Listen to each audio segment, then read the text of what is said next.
Hello my YouTube family, good morning সবাইকে। সবাই কেমন আছো? আশা করছি সবাই ভালো আছো। সবাইকে সুপ্রভাত, শুভ সকাল।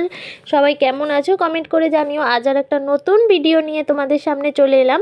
চলো আজকে নতুন আর একটা রেসিপি নিয়ে এসেছি, অন্যরকম একদম ভিন্ন স্বাদের রেসিপি তোমাদের সাথে শেয়ার করতে চলেছি।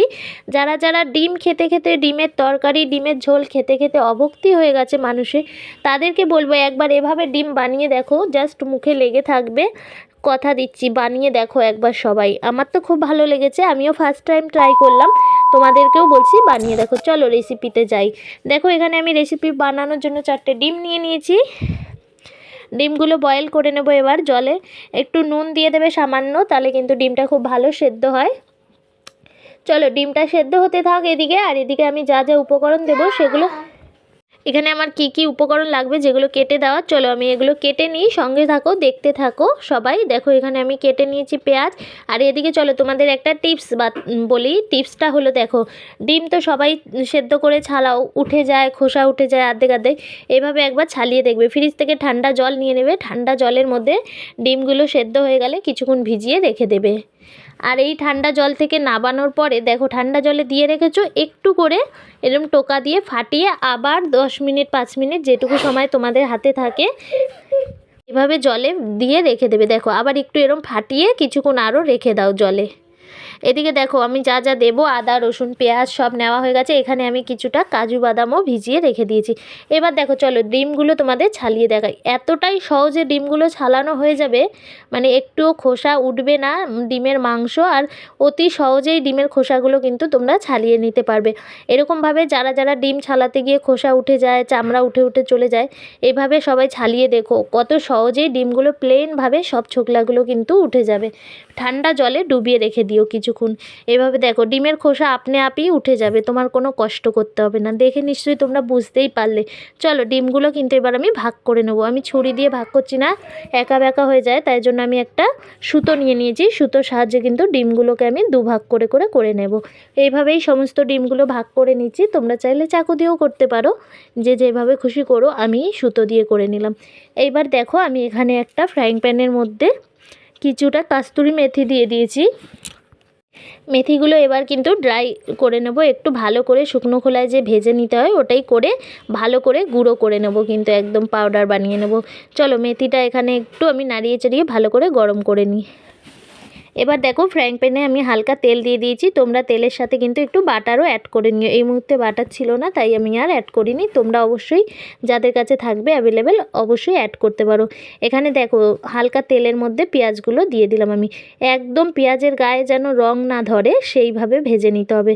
পেঁয়াজের গায়ে কিন্তু রং ধরলে হবে না, জাস্ট পেঁয়াজের যে গন্ধটা ওটা চলে যাওয়া পর্যন্ত একটু নাড়াচাড়া করে নিতে হবে। এরই মধ্যে একটু দিয়ে দিলাম আমি লবণ, যাতে পেঁয়াজগুলো একদম নেতিয়ে যায় লবণ। আর তার সাথে আমি কিছু জিনিস আরও অ্যাড করে দেবো এখানে, তোমরা সবাই দেখতে থাকো।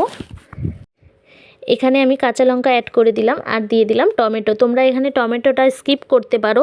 যারা যারা দই অ্যাড করবে অবশ্যই দই অ্যাড করো, টমেটোটা স্কিপ করো। আমি যেহেতু দইটা এখন কোনো তরকারিতেই অ্যাড করছি না, তাই জন্য আমি টমেটোটা অ্যাড করেছি। এইটাই কিন্তু টমেটোটা চলে না হিসেব মতন, তাও আমি দিলাম, কারণ একটা তো স্বাদ চাই। দইটা আমি স্কিপ করব বলেই টমেটোটা দিয়েছি, তোমরা দইটা দিতে পারো। আর দেখো এখানে কাজুগুলো ভিজিয়ে রাখা ছিল, সেগুলোও কিন্তু আমি দিয়ে দিলাম। এবার দেখো আমার ভাজা হয়ে গেছে, তোমরা নিশ্চয়ই দেখতেই পাচ্ছ আমি কিন্তু লাল করিনি একটুও। এর মধ্যে এবার কিন্তু আমি দিয়ে দেব কিন্তু পরিমাণ মতন জল। দেখো আমি ভেজেছি, একটুও কিন্তু লাল হয়নি, জাস্ট সেদ্ধ সেদ্ধ হয়েছে। এইভাবে এর মধ্যে একটু জল দিয়ে দেবো। জল দিয়ে আরও ভালো করে সেদ্ধ করে নেবো মশলাটা, যত কাঁচা গন্ধ আছে সব চলে যাবে কিন্তু। এটা চলো সেদ্ধ হতে থাক, আর তোমাদেরকে এদিকে দেখাই আমি। এটা ভালো করে ফুটিয়ে জলটা কিন্তু টানিয়ে নেব, তাহলে সেদ্ধও হয়ে গেল। লঙ্কা টমেটো কাজু সব সেদ্ধ করে নেব। এদিকে চলো এটা সেদ্ধ হোক, তোমাদেরকে ডিমটা আমি বানিয়ে দেখাই। ডিমের মধ্যে একটু লবণ আর ব্ল্যাক পেপার পাউডার দিয়ে ভালো করে মাখিয়ে রেখে দেব। ব্ল্যাক পেপারের স্বাদটা কিন্তু দারুণ লাগে। এখানে কিন্তু কোনো রকম শুকনো লঙ্কা গুঁড়ি ইউজ করব না, বা রেড চিলিও না। এটা জিনিসটা একটু সাদা সাদা হবে, তাই জন্য। এর মধ্যে ভালো করে আমি কিন্তু মাখিয়ে এবার এপিট ওপিট করে মাখিয়ে রেখে দেবো। চলো এটা মাখিয়ে রেখে দিই আর তার সাথে তোমাদের দেখাতে থাকি। দেখো এটাও শুকিয়ে গেছে, এটা ঠান্ডা করে নেব আমি। এভাবে কিছুক্ষণ রেখে ঠান্ডা করে নেব। ঠান্ডা হয়ে গেলে কিন্তু এটা মিক্সার জারে দিয়ে পেস্ট তৈরি করে নেব। দেখতেই পাচ্ছ তোমরা আমার পুরো জলটা টেনে গেছে। শোনা, এটাকে আমি এবার নাবিয়ে নেব। এটা আমার হয়ে গেছে, নাবিয়ে আমি ভালো করে কিন্তু ঠান্ডা করে নেব, তারপর কিন্তু পেস্টটা তৈরি করব। এদিকে দেখো এটা নাবিয়ে এর মধ্যে আমি ফ্রাইং প্যানের মধ্যে আবার হালকা তেল দিয়ে দেবো। এই তেলের জায়গায় তোমরা তেলের সাথে একটু করে কিন্তু বাটার অ্যাড করতে পারো, তাহলে টেস্টটা আরও মানে বেড়ে যাবে। তোমরা তো জানোই বাটারের স্বাদ কতটা। আমি বাটারটা স্কিপ করেছি, তোমরা চাইলেই বাটারটা অ্যাড করে দিও। চলো এইটা এবার তেলটা গরম হয়ে গেলে এর মধ্যে এক এক করে যে ডিমটা আমি মাখিয়ে রেখে দিয়েছিলাম ওই ডিমগুলো কিন্তু এপিট ওপিট করে ভালো করে একটু লালচে লালচে করে ভেজে নেব কিন্তু। রেসিপি কেমন লাগছে অবশ্যই কমেন্ট করে জানিও তোমরা সবাই। আমার ভিডিওগুলো ভালো লাগলে লাইক কমেন্ট শেয়ার করে দিও। যাদের ভিডিও ভালো লাগছে বেশি বেশি করে অবশ্যই একটু শেয়ার করে দিও। লাইক কমেন্টের সাথে সাথে একটু শেয়ারটাও অবশ্যই করে দিও। চলো ডিমগুলো আমি এবার কিন্তু ভেজে নিচ্ছি। এপিট ওপিট করে ভালো করে ডিমটা লাল লাল করে কিন্তু ভেজে নেবো। আর দু পিঠেই মশলা দিয়ে দিয়েছি, যাতে ডিমের যে মানে মনে হবে স্বাদ নেই সেইটা কিন্তু লাগবে না। এই যে গোলমরিচ আর নুনটা দেওয়ার ফলে না স্বাদটা আরও বেশি বেড়ে যায়। তো এই দুটো দিয়ে আমি ভালো করে ডিমগুলো দেখো ভেজে নিচ্ছি। এভাবে বানিয়ে দেখো, কুসুম বেরিয়েও যাবে না, কিচ্ছু হবে না। অনেকেই ভয় পাও যে দুভাগ করে করলে কুসুমটা তরকারিতে বেরিয়ে যেতে পারে, একদমই বেরাবে না। এভাবে একবার বানিয়ে দেখো সবাই। ডিমের আলু দিয়ে ঝোল খেতে খেতে তো মুখ প্রায় পচে যায় মানুষের, নাকি? তো এইভাবে অবশ্যই বাড়িতে বানিয়ে খেয়ে দেখো। এই রেসিপি কিন্তু ফ্রায়েড রাইসের সাথে বা লাচ্ছা পরোটা এইসবের সাথে কিন্তু ভাতের সাথেও দারুণ লেগেছে, এইসবের সাথেও কিন্তু দারুণ লাগবে। চলো আমার ডিমগুলো ভাজা হয়ে গেছে, ডিমগুলো আমি একটা প্লেটে কিন্তু এবার তুলে নিচ্ছি এক এক করে। সাবধানের সাথে তুলতে হবে যেন কুসুমটা আবার বাইরে বেরিয়ে না আসে। সব ডিমগুলো আমি তুলে নিই, তোমরা সবাই সাথে থাকো আর দেখতে থাকো। এদিকে আমার ডিমগুলো তোলা হয়ে গেল। এবার এর মধ্যে দেখো আমি অ্যাড করে দিলাম কিন্তু কিছু গোটা গরম মশলা, এলাচ, দারচিনি, লবঙ্গ আর গোলমরিচ দিয়ে একটু ভাজা ভাজা করে এর মধ্যে অ্যাড করে দেবো যে আদা আর আমি রসুনের একটা পেস্ট তৈরি করে রেখেছি, কিন্তু ওই পেস্টটা কিন্তু আমি এর মধ্যে অ্যাড করে দেবো। এই যে আদা রসুনটা কিন্তু আমি আলাদা করে পেস্ট করেছিলাম, ওইটা আমি অ্যাড করে দিলাম এর মধ্যে। এবার ভালো করে ভাজা ভাজা করে নেব, পুরো আদা রসুনের কাঁচা গন্ধটা যাতে না থাকে একেবারেই, সেইভাবে ভেজে ভেজে মশলাটা একদম শুকিয়ে নেব। এবার শুকিয়ে এসে এর মধ্যে দিয়ে দিলাম আমি কিছুটা লবণ। পেঁয়াজে যেহেতু লবণ দেওয়া আছে সেইভাবে বুঝেই লবণটা দিতে হবে। অ্যাড করে দিলাম এর মধ্যে আমি কিছুটা জিরে গুঁড়ো, আর অ্যাড করে দেবো এর মধ্যে কিন্তু আমি এটা একটু নাড়াচাড়া হয়ে গেলে কিছুটা অ্যাড করে দেবো ধনে গুঁড়ো। ভালো করে ভেজে ভেজে নিতে হবে যাতে কাঁচা মশলার গন্ধ একেবারে না থাকে। এই সময় আমি এর মধ্যে অ্যাড করে দেবো কিন্তু ধনে গুঁড়োটা। অ্যাড করে দিলাম আমি হাফ টেবিল চামচ ধনে গুঁড়ো। ভালো করে মশলাগুলো ভাজা ভাজা করে নেব, তারপর এর মধ্যে দিয়ে দেবো সামান্য জল। দেখছো তোমরা কিভাবে ভেজে নিয়েছি, তেল ছেড়ে দিয়েছে পুরো, সেইভাবে ভাজা ভাজা করে নিচ্ছি। এবার দিয়ে দিলাম কিছুটা জল দিয়ে আবার কিছুটা নাড়িয়ে চাড়িয়ে নেব। এবার এদিকে দেখো এই মশলাটা হতে থাক, আর দেখো তোমাদেরকে এদিকে দেখাই। মশলা কিন্তু ভালো করে ভেজে নিতে হবে, নালে কিন্তু কাঁচা গন্ধ বেরাবে। জিরে গুঁড়ো, ধনে গুঁড়ো এইসবের গন্ধ যেন একেবারেই না বেরায়, সেইভাবেই কিন্তু ভেজে নিতে হবে।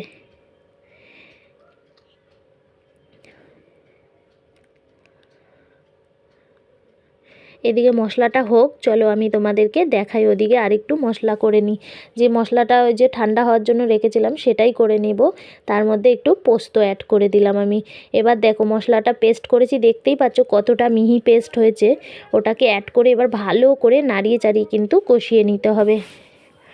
আমি যত কষাবে ততই স্বাদ বাড়বে তরকারির, সেই হিসেবে আমি ভালো করে কষিয়ে নিচ্ছি। তোমরা সবাই দেখতে থাকো, সাথে থাকো, থাকলেই বুঝতে পারবে। আর কতটা যে সুন্দর হয়েছিল খেতে তোমাদের কি বলবো। আমিও ফার্স্ট টাইম ট্রাই করলাম, নিশ্চয়ই আমি সবাইকে খাইয়ে দেখাবো। অসম্ভব সুন্দর হয়েছিল, অসম্ভব সুন্দর, তোমাদের কি বলবো। এই ডিমের কোরমা রেসিপিটা আমি সবাইকে বলবো, যারা যারা ট্রাই করোনি একবার ট্রাই করো। দেখো মশলা এবার পুরো ভাজা ভাজা হয়ে গেছে আমার। এর মধ্যে আমি অ্যাড করে দিলাম কিন্তু দুধের জায়গায় তোমরা দই বা দই তো অ্যাড করবেই, তার সাথে কিন্তু তোমরা চাইলে দুধের জায়গাটা দুধ স্কিপ করে মাখন, দুধের সর কেউ পেস্ট করে অ্যাড করতে পারো। আমি দুধটাই অ্যাড করলাম, বা ফেস ক্রিম অ্যাড করতে পারো। চলো এবার আমি কিন্তু এটাকে আরেকটু নাড়িয়ে চাড়িয়ে ভালো করে ভাজা ভাজা করে কষিয়ে নিলাম। দেখতে পাচ্ছ তেল ছেড়ে এসেছে। তোমরা যদি দইটা অ্যাড করো, টমেটোটা স্কিপ করে, আর একটু সাদা ধবধবে হবে তরকারিটা। দইটা যেহেতু আমি স্কিপ করছি তাই জন্য টমেটোটা দিয়েছিলাম। এবার দেখো গার্নিশিংয়ের জন্য ঝাল কিন্তু হয়ে গেছে, তাও দুটো কাঁচা লঙ্কা আমি এর মধ্যে অ্যাড করে দিলাম সৌন্দর্যর জন্য একটু। যারা যারা দই অ্যাড করবে টমেটো অ্যাড করার দরকার নেই। আর অবশ্যই যারা দুধটা স্কিপ করতে চাও, ফেস ক্রিম অথবা মালাই, যেটা ওই মালাইটাও দিতে পারো। চলো এবার দেখতে থাকো, সাথে থাকো। এর মধ্যে এবার আমি অ্যাড করে দিচ্ছি যে কাস্তুরি মেথিটা পেস্ট করে রেখেছিলাম। ওই কাস্তুরি মেথিটা স্বাদটাকে আরও মানে দ্বিগুণ করে দেয় কাস্তুরি মেথিটা। কাস্তুরি মেথি কিন্তু একদমই স্কিপ করা যাবে না, তাহলে স্বাদটাই বুঝতে পারবে না তোমরা। এতটাই মানে কাস্তুরি মেথিটায় স্বাদ আনে কি বলবো। এই রেসিপিতে কাস্তুরি মেথিটা কিন্তু অবশ্যই লাগবে। চলো এবার আমার হয়ে এসছে। এবার এক এক করে কিন্তু আমি এর মধ্যে ডিমগুলো অ্যাড করে দেবো। দেখতে পাচ্ছ তোমরা কতটা এখনই সুন্দর লাগছে। আমি তো ভাবতেই পারিনি এতটা সুন্দর হবে। চলো এটা হতে থাক, এর মধ্যে আমি এবার ডিমগুলো অ্যাড করে দিই। তোমরা সবাই দেখতে থাকো, সাথে থাকো। এক এক করে ডিমগুলো আমি কিন্তু এর মধ্যে বসিয়ে দেবো। আমি ফ্রাইং প্যানে করছি, কারণ কড়াইতে করলে ডাব্বু টাইপের হয়, তাই ডিমগুলো ভেঙে যেতে পারে, মানে কুসুমগুলো বেরিয়ে যেতে পারে। তাই এরকম সবসময় ছড়ানো জিনিসে এইসব রেসিপি করলেই ভালো। দেখো আমি একটু মশলাগুলো ভালো করে এর মধ্যে উঠিয়ে দিচ্ছি, যাতে ডিমের ভেতরে পুরো ঢুকে যায়। কেটে দেওয়ার কারণই হলো এটা, মশলাটা যাতে পুরো ডিমটার মধ্যেই যেতে পারে। আর গোটা গোটা রাখলে কিন্তু ভেতরে ঢুকতে পারে না মশলাটা। দেখো কি অসম্ভব সুন্দর লাগছে না দেখতে। আমার তো জাস্ট খেতে গিয়ে মনে হচ্ছিলো বিয়েবাড়ির কোনো খাবার খাচ্ছি, এতটাই সুন্দর হয়েছিল। এবার একটু ঢাকা দিয়ে দিলাম, ভেতরে ভালো করে মশলাগুলোর তেল নুন ঝালগুলো যাতে ডিমের ভেতরেও অ্যাবজর্ব করে। দেখো এবার ফুটে উঠেছে। এবার আমি এর মধ্যে গরম মশলা অ্যাড করে দেবো। আর যাদের কাছে বাটার থাকবে অবশ্যই একটু বাটারও কিন্তু অ্যাড করে দিও। ব্যাস এবার কিন্তু ফাইনালি আমার রেসিপি রেডি। এবার আমি এক এক করে কিন্তু একটা বাটির মধ্যে নামিয়ে নেব। আস্তে আস্তে নাড়িয়ে চাড়িয়ে নেবে, নাহলে ডিম থেকে কুসুমগুলো বেরিয়ে আসতে পারে। অসম্ভব সুন্দর হয়েছিল। দেখো আমি সার্ভ করে নিয়েছি। কেমন লাগছে তোমাদের সবাই অবশ্যই কমেন্ট করে জানিও। রেসিপি ভালো লাগলে লাইক কমেন্ট শেয়ার করে দিও। এরকম সুন্দর সুন্দর ভিডিও পেতে যারা চ্যানেলে নতুন, চ্যানেলটা সাবস্ক্রাইব করে বেল বাটনটি ক্লিক করে নিও, যাতে সর্বপ্রথম ভিডিও তোমাদের কাছেই যায়। আর এই ডিমের কোরমা রেসিপিটা তোমাদের কেমন লাগলো অবশ্যই কিন্তু কমেন্ট করে জানাতে কেউ ভুলবে না। আর আমার রেসিপি ভালো লাগলে অবশ্যই বাড়িতে একবার ট্রাই করে দেখো। আমি কথা দিচ্ছি দারুণ লাগবে, দারুণ।